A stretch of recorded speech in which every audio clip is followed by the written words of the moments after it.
الحمدللہ الحمدللہ الذی زین النبیین بحبیبہ المصطفیٰ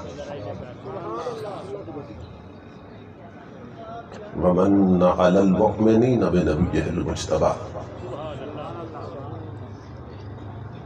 الصلاة والسلام علی سیدنا ومولانا محمد خیر البرا وعلى آلہ واصحابہ المتأدبین بالتقوی اما بعد فاعوذ باللہ السمیع العلیم من الشیطان اللعین الرجیم بسم اللہ الرحمن الرحیم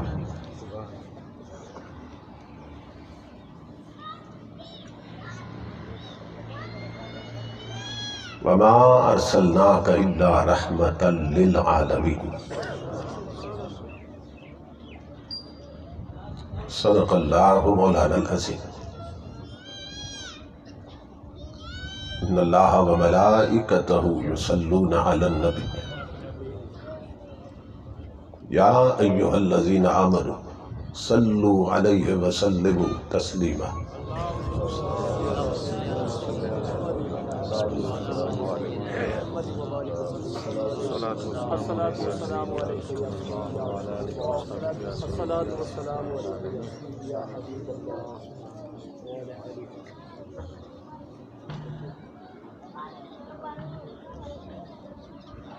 آئے کے صد احترام سرمایہ ملت یادگار اسلاف شیخ طریقت جگر گوشہ شیخ المشائخ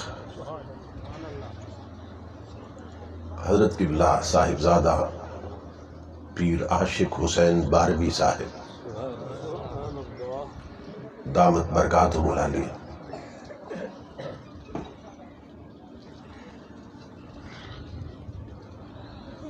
دیگر معزز مشائخ و علماء کرام اور محترم حاضرین و سامعین، اللہ رب العزت کا لاکھ لاکھ شکر ہے کہ جس نے اپنی توفیق خاص سے آپ کو اور مجھے آج کی اس عظیم الشان، عظیم المقاصد اور کثیر البرکات تبلیغی، اصلاحی، تربیتی ذو جہتین کانفرنس میں حاضری کا شرف عطا کیا اور اپنا اور اپنے محبوب مکرم صلی اللہ تعالیٰ علیہ وآلہ وسلم کا ذکر پاک اور پیغام عظیم سننے اور سنانے کی توفیق عطا فرمائے۔ اس عظیم الشان پروگرام کے انعقاد پر میں آپ تمام حضرات کی خدمت میں بالعموم اور میزبان مکرم برادر عزیز خطیب اسلام حضرت علامہ عبداللطیف بارہوی صاحب اور ان کے جملہ رفقا اور معاونین کی خدمت میں بالخصوص دل کی عطا گہرائیوں سے ہدیہ تبریک کو تحسین پیش کرتا ہوں اور دعا کرتا ہوں کہ اللہ رب العزت دوستوں کی اس محنت کو اور ہم سب کی حاضری کو اپنی پاک بارگاہ میں قبول و منظور فرمائے اور آج کی اس نشست کو ہماری اعتقادی، فکری اور عملی تربیت کے اعتبار سے نتیجہ خیز اور بامقصد بنائے۔ میں برادر عزیز حضرت علامہ عبداللطیف بارہوی صاحب کا بار دیگر شکر گزار ہوں کہ جو بڑی محبت کے ساتھ راولپنڈی میں میرے غریب خانہ پہ تشریف لے گئے اور اس پروگرام میں حاضری کا حکم دیا۔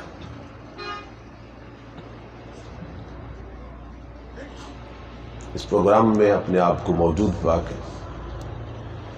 آپ لوگوں کی زیارت کر کے،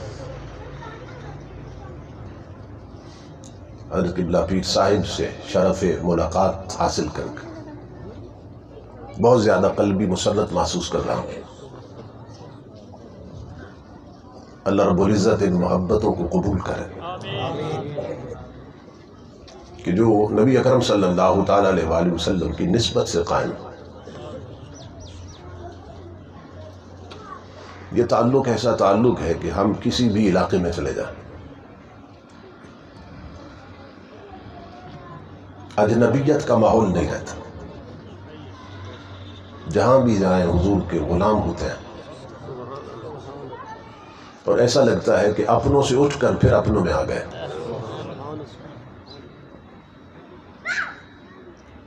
حکیم الامت مفتی احمد یار خان نعیمی رحمۃ اللہ تعالی علیہ دو جملے بہت ہی خوبصورت لکھے۔ آپ فرماتے ہیں سب تعریفیں ہیں اس پروردگار کے لیے کہ جس نے پوری دنیا میں انسان بکھیر دیے، اور کروڑوں رحمتیں ہوں اس نبی رحمت پر کہ جس نے ان بکھرے ہوئوں کو جمع فرما دیا۔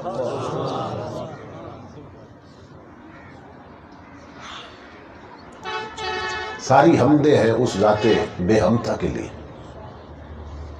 کہ جس نے رنگ برنگے انسان پیدا فرمائے، اور کروڑوں درود و سلام ہو اس برج نبوت کے نیر اعظم پر کہ جس نے اپنی تربیت سے اور نسبت سے سب کو یک رنگ بنا دیا۔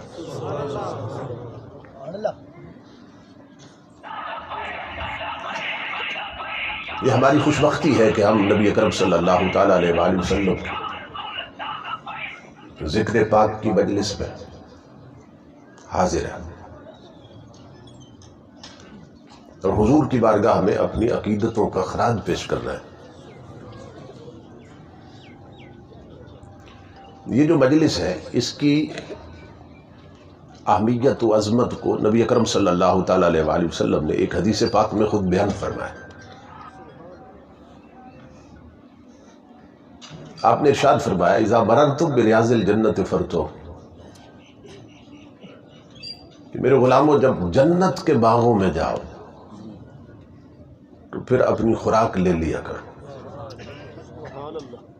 پھر اپنی غذا لے لیا کرو۔ کہاں؟ جب جنت کے باغوں میں جاؤ۔ اصحاب رسول نے حیران ہو کے سوال کیا یا رسول اللہ صلی اللہ علیہ وسلم، اس دنیا میں وہ جنت کے باغ کون سے ہیں؟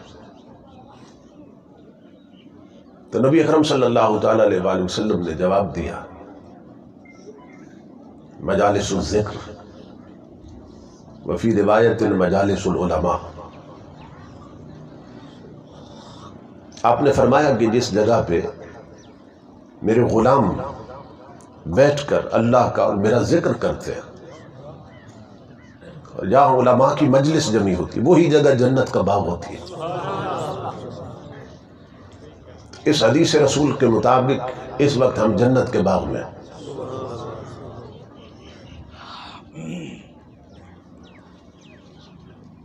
تو یہ جو وقت گزر رہا ہے یہ جنت کے باغ میں گزر رہا ہے۔ جلسے کرانے والے ہم پہ احسان کرتے ہیں کہ وہ جلسے قائم کر کے محنت کر کے مجلس سجا کر ہمیں گھروں کی نحوستوں سے اٹھاتے ہیں، بازاروں کی اور دکانوں کی نحوستوں سے اٹھا کر سیدھے جنت میں پہنچا دیتے ہیں۔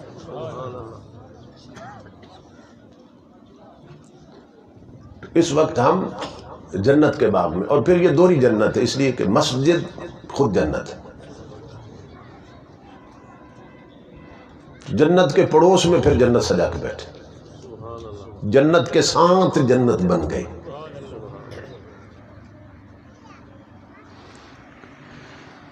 تو یہ 15ویں صدی کا دور ہے۔ اب اس دور میں جس جگہ ہم حضور کا ذکر کر لیں، ہم جیسے گناہگار لوگ حضور کا ذکر کر لیں، وہ جگہ جنت کا باغ بن جاتی۔ اب اس میں تو کوئی شک نہیں نا، اس لیے کہ جس پیغمبر کے فرمانے سے ہم نے بن دیکھا خدا مان لیا، تو کیا ان کے فرمانے سے بن دیکھی جنت نہیں مانیں گے؟ انہوں نے فرمایا خدا ہے ہم نے مان لیا. وہ فرماتے ہیں یہ مجلس جنت کا باغ ہوتی ہے، تو ماننا ہے کہ جنت کا باغ.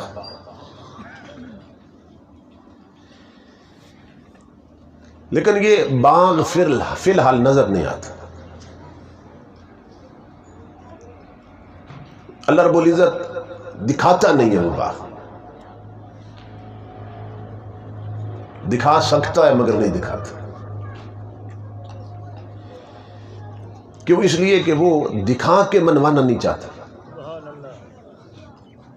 دکھا کے نہیں منوانا چاہتا. وہ ہر شے اپنے حبیب سے سنوا کے منوانا چاہتا ہے.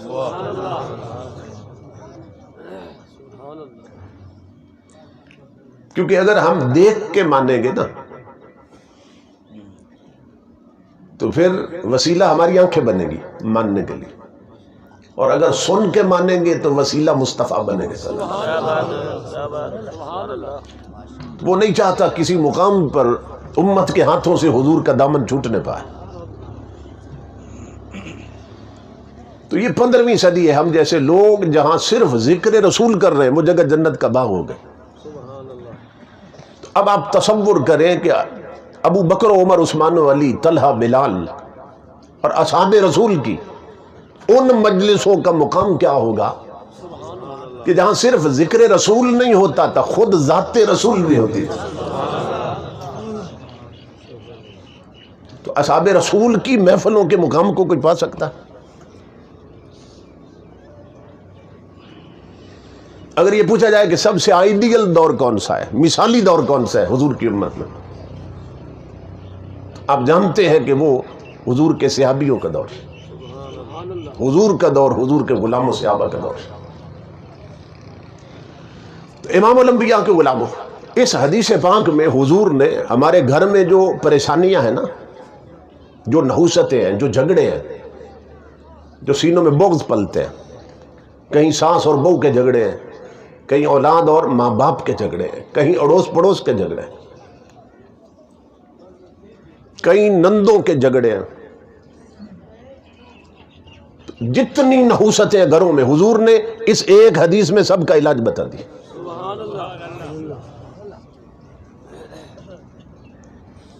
کیوں؟ وہ صرف رحمت بن کے آئے.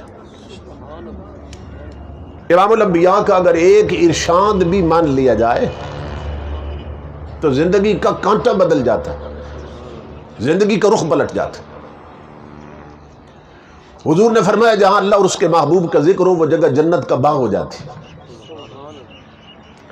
اب بعض لوگ کہتے ہیں جی گھر پہ کسی نے جادو کر دیا، کسی نے تعویذ رکھ دیے، کسی نے ٹونا کر دیا گھر پہ، کہ گھر میں نحوست ہے، جھگڑے ہیں، بے برکتی ہے گھر میں. تو امام الانبیاء نے بتایا جہاں اللہ اور اس کے محبوب کا ذکر ہو وہ جگہ جنت کا باغ ہو جاتی. تو فرمایا تم اپنے گھروں کو ذکر کے مرکز کیوں نہیں بنا لیتے؟ جب تمہارے گھروں میں اللہ کا ذکر ہوگا، اس کے رسول کا ذکر ہوگا، تو گھر جنت کا باغ بنیں گے کہ نہیں بنے گے؟ اور جب گھر جنت ہو جائیں گے تو جنت پہ کسی کا جادو نہیں چلتا ہے. جنت میں بے برکتی نہیں رہتی، جنت میں نحوست نہیں ہوتی. تو امام الانبیاء بتا گئے کہ اگر چاہو اسی دنیا میں تو اپنے گھروں میں ہی جنت کا مزہ پالو، تو پھر اپنے گھروں کو ذکر رسول کا مرکز بنا دو. ہمارے گھروں میں نا یہ محفلیں ہوتی ہیں، بعض گھروں میں میلاد کی محفلیں ہوتی ہیں، مگر وہ تو سالانہ ہوتی ہے نا، اور سال میں بھی چند گھنٹوں کے لیے، تو بس اتنی دیر کے لیے گھر جنت بنتا ہے. اگر چاہتے ہیں نا کہ گھر مستقل جنت بن جائے، صرف سال میں 1-2 گھنٹوں کے لیے نہ بنے، تو پھر اس کا طریقہ کیا ہے کہ ذکر نبی کی مجلس گھر میں سالانہ نہ ہو، روزانہ ہو.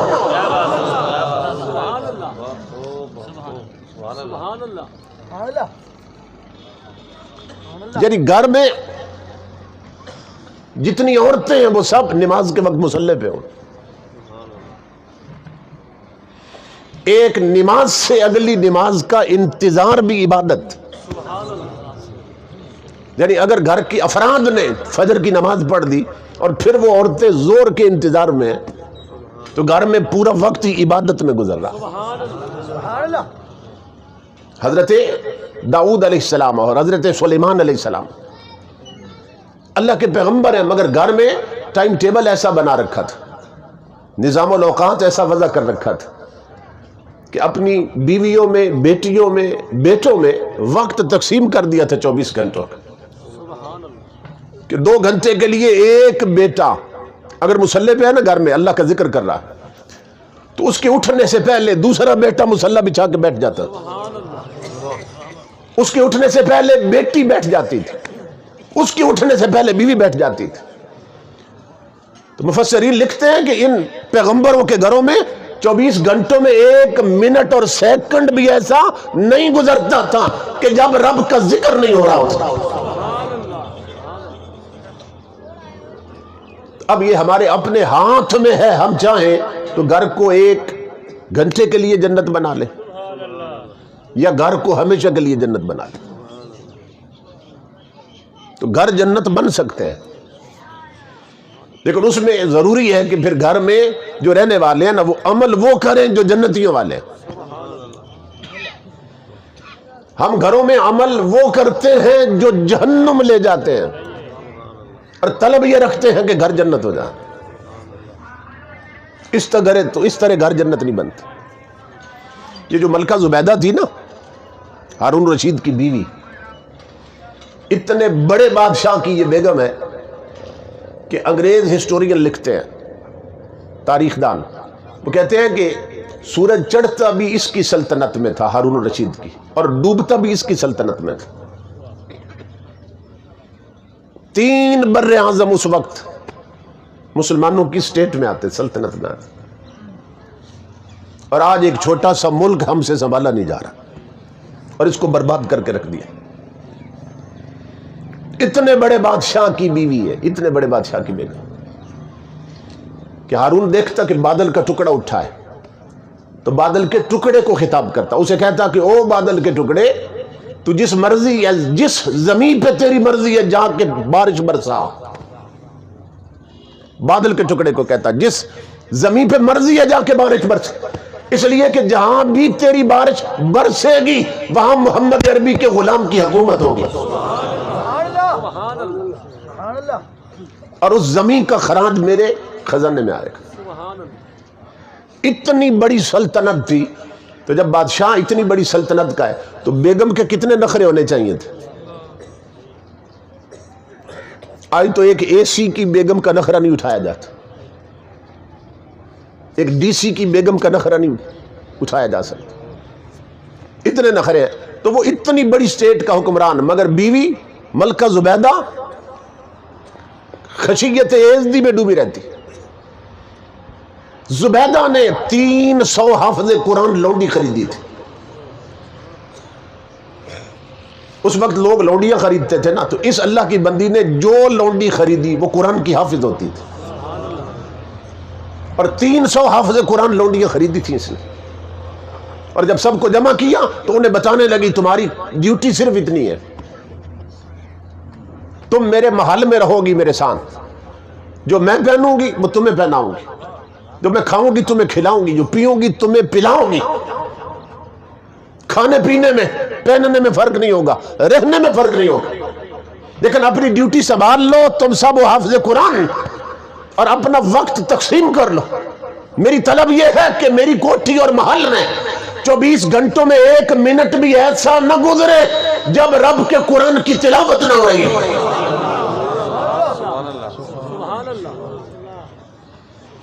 وہ محلات میں رہنے والی شہزادیاں اپنے محلات کو جنت بنائے ہوئے تھے. اور آج یہ ہے کہ غریبوں کے محلوں میں حضور کا دین نہیں ملتا. اس وقت امیروں کے محلات میں حضور کا دین تھا، اور آج غریبوں کے محلے میں حضور کا دین نہیں ملتا.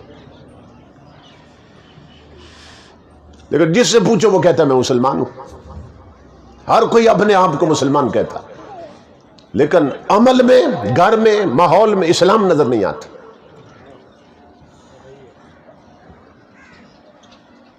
نبی اکرم صلی اللہ تعالیٰ علیہ وآلہ وسلم نے اس کی بھی خبر دی تھی. آگے سننا کہ حضور کیا کیا خبریں دے کے گئے.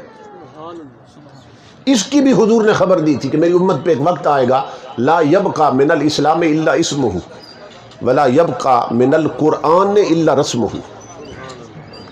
امام الانبیاء فرماتے ہیں میری امت پہ وقت آئے گا کہ اسلام کا صرف نام رہ جائے گا، یعنی جس سے پوچھو گے وہ کہے گا میں مسلمان ہوں، مگر اسلام نظر نہیں آئے گا کردار میں. اور وقت آئے گا میری امت پر جب قرآن کی صرف رسم رہ جائے گی، قرآن پر عمل معاشرے میں نہیں نظر آئے گا. اب اگر آپ بازار میں ایک ایک بندے سے پوچھے نا تم کون ہو مذہب میں، وہ کہے گا میں مسلمان ہوں. اپنے اس چک کے ایک ایک دروازے پہ دستک دے پوچھے تم کون ہو، وہ کہیں گے مسلمان.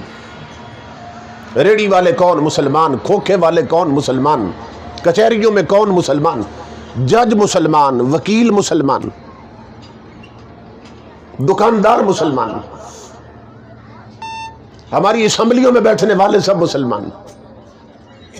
جب سے پاکستان بنا اس کے تخت پہ آنے والے سب مسلمان.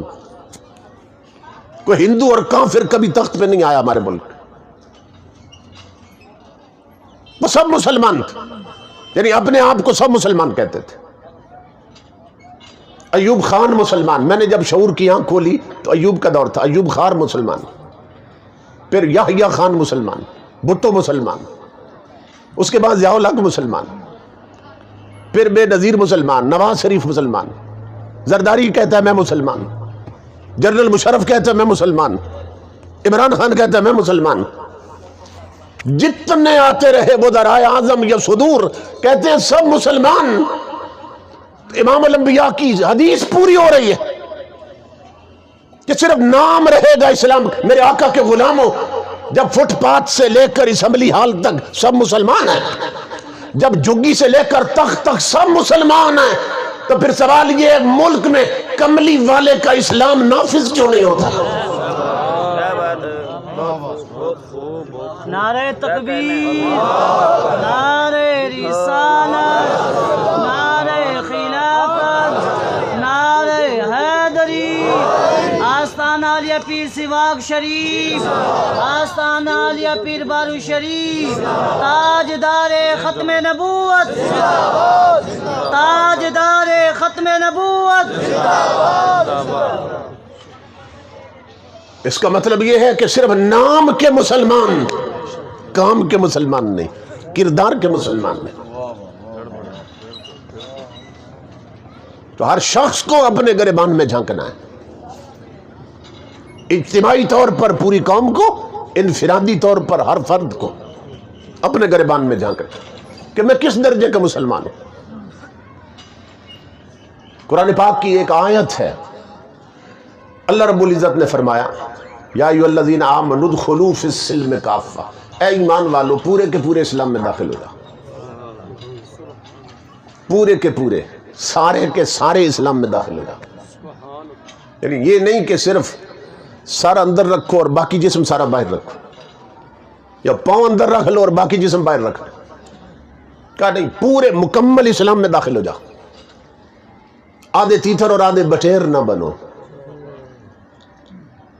اور جو قومیں آدھا تیتر اور آدھا بٹیر بنتی ہیں وہ دھوبی کے اس کتے کی طرح ہوتی ہیں جو نہ گھر کا رہتا ہے نہ گھاٹ کا رہتا ہے.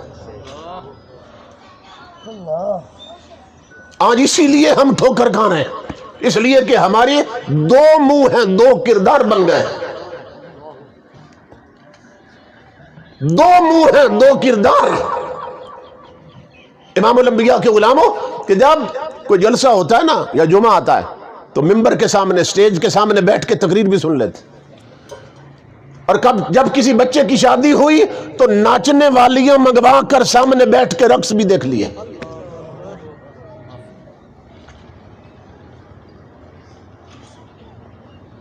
گھر میں کوئی مر گیا تو حافظ بلا کر ختم قرآن بھی کروا لیے. اور گھر میں اگر بیٹے کی شادی ہے تو شادی پر ڈیک لگا کے نا طوائفوں کے گانے بھی چلا دیے.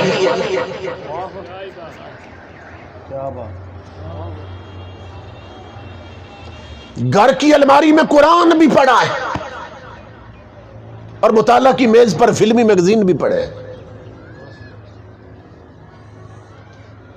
ہماری کاروں میں، ہماری بسوں میں، ہمارے رکشوں میں، ہمارے ٹرکوں میں باہر لکھا ہے اللہ نبی وارث، ٹرکوں کے بعد لکھا ہے اللہ نگہبان، اور کاروں کے اندر اوپر نہ چھت کے ساتھ چھوٹی چھوٹی الحمد شریف کی یا کل شریف کی وہ سٹیکر سے لگا رکھے ہیں چھوٹے چھوٹے.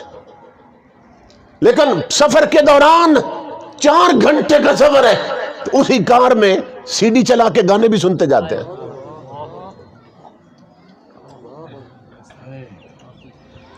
بسوں کے باہر لکھا ہے واللہ خیر الرازقین، اللہ سب سے بہتر رزق دینے والا. اور بسوں کے اندر چلے جاؤ تو پہلے تو صرف گانے چلتے تھے نا، اب ٹی وی لگے اور فلمیں چل رہی ہیں، اور فلمیں بھی انڈیا کی چل رہی ہیں جو بنائی کافروں نے اپنے کفر کے مطابق، کیونکہ کافر تو کافر ہے، وہ جب بری شے بنائے گا تو اپنے کفر کے مطابق بنائے گا. لیکن ہمارا حال دیکھیے ہم کس حد تک برباد ہو چکے کہ کافروں نے اپنے کفر کے مطابق فلمیں بنائی انڈیا میں، اور انڈیا کی فلم اتنی وہاں نہیں دیکھی جاتی جتنی یہاں دیکھی جا رہی ہے.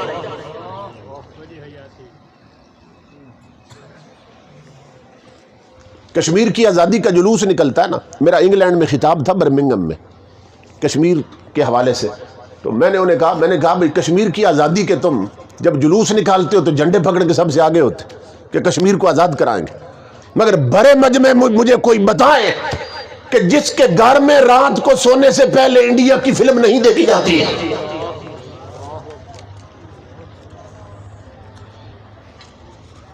ہمارے بچے، میں یہ آزاد کشمیر میں جاتا ہوں نا مختلف شہروں میں خطاب کرنے، تو جس آبادی سے گزرتے ہیں وہاں اڈے پر یہ سی ڈیز کی دکانیں بنی ہوئی ہیں اور انڈیا کی طوائفوں کی ننگی تصویریں باہر لگا رکھی اور ان کی فلمیں بک رہی ہیں.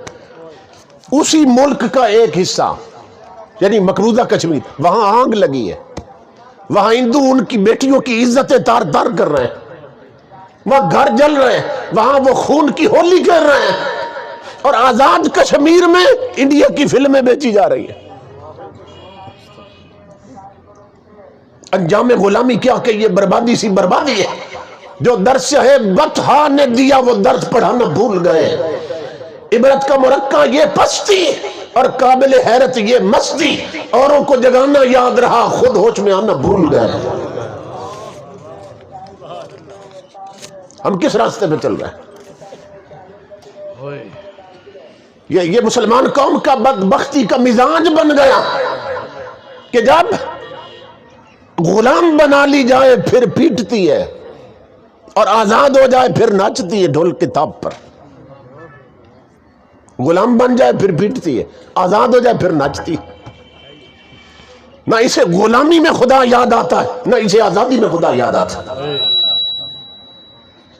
تو ہم کس راستے پہ چل پڑے؟ یہ دورہ کردار ہے. آپ درزیوں کی دکان پہ چلے جائیں، نائی جو بال کاٹتے ہیں ان کی دکانوں پہ چلے جائیں، یہ گھر گھر آگ لگی ہے.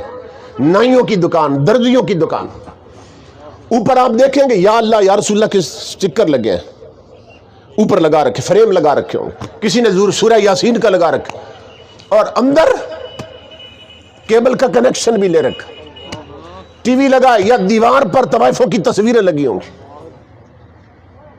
اور ظالموں وہ کیا ہے اور یہ کیا ہے؟ اللہ تو کہتے ہیں مکمل طور پر اسلام میں داخل ہو جاؤ. کیا مطلب؟ کہ تمہیں دیکھا جائے تو تمہارے تن سے من تک، اندر سے باہر تک، داخل سے خارج تک، ظاہر سے باطن تک، جدھر نظر جائے مصطفیٰ ہی مصطفیٰ دکھائی دے.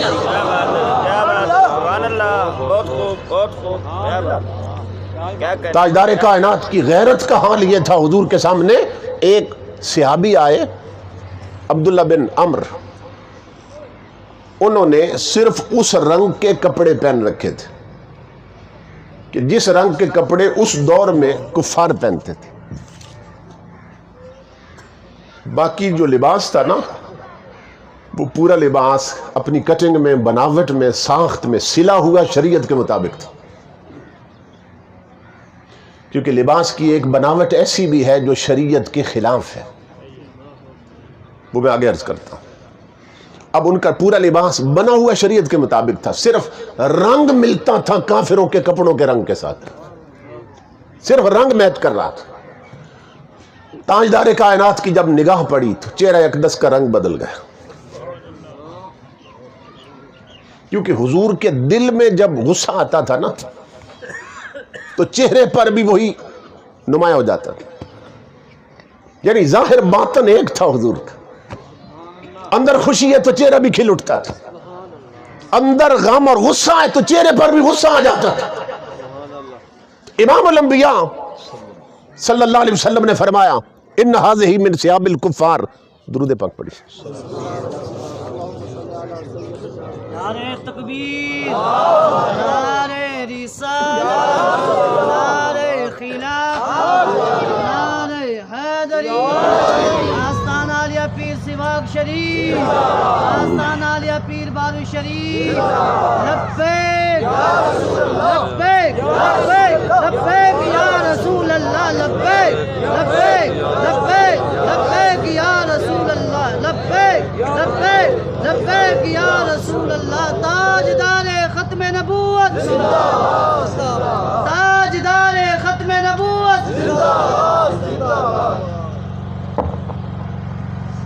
امام الانبیاء نے دیکھا رنگ ملتا ہے کافروں کے کپڑوں کے رنگ سے، اور غلام میرا ہے۔ آقا نے فرمایا یہ کافروں کے کپڑے پہن رکھے تو نے، ان ھذہ من ثیاب الکفار، فرمایا میرا غلام ہو کر اس رنگ کے پہنے جس رنگ کے کافر پہنتے ہیں۔ اب حضور ہمیں کیا پیغام دے رہے ہیں؟ آقا بتا رہے ہیں کہ اگر لاکھوں کے مجمع میں میرا غلام کھڑا ہو نا تو چونکہ میرا غلام ہے تو اس کے کپڑوں سے بھی پتہ چلے محمد